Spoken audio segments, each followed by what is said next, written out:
Join me as I take on the challenge of making the best banana bread recipe ever. And I'm doing it in record time. Welcome to this quick tutorial on making the best banana bread recipe ever, perfect for any occasion. Banana bread is a timeless favorite, perfect for using up ripe bananas and creating a comforting treat. Whether you're a beginner or a seasoned baker, this recipe will guide you through making a moist, flavorful banana bread that's perfect for breakfast, snack, or dessert. We'll explore the essential ingredients, the perfect banana ripeness, and the step-by-step process to create a moist and delicious loaf. To make a classic banana bread, you'll need 3 ripe bananas mashed, 1/3 cup melted butter, unsalted or salted, 3/4 cup granulated sugar. You can reduce it to 1/2 cup for a less sweet bread.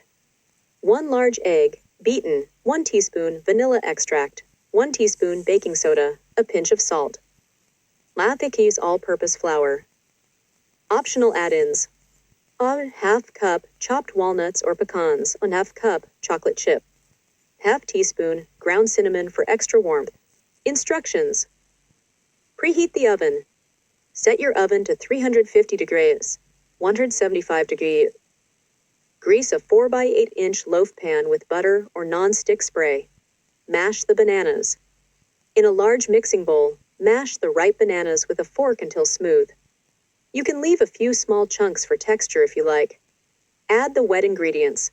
Mix the melted butter into the mashed bananas.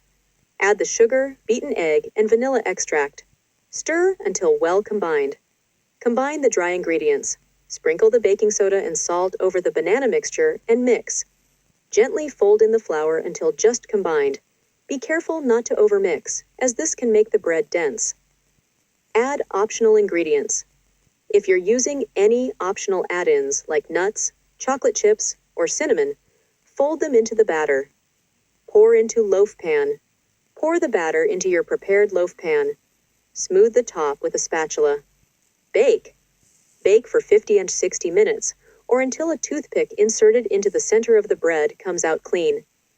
If the top starts browning too quickly, cover it with aluminum foil for the last 10 minutes of baking. Cool and enjoy. Allow the bread to cool in the pan for about 10 minutes, then transfer it to a wire rack to cool completely. Slice, serve, and enjoy your banana bread plain or with a smear of butter. In summary, remember to use overripe bananas, mix well, and bake at the right temperature for the best results. With these simple tips, you'll be well on your way to baking a delicious loaf of banana bread that's sure to impress. If you enjoyed this recipe, be sure to check out my other baking tutorials and let me know your thoughts in the comments below.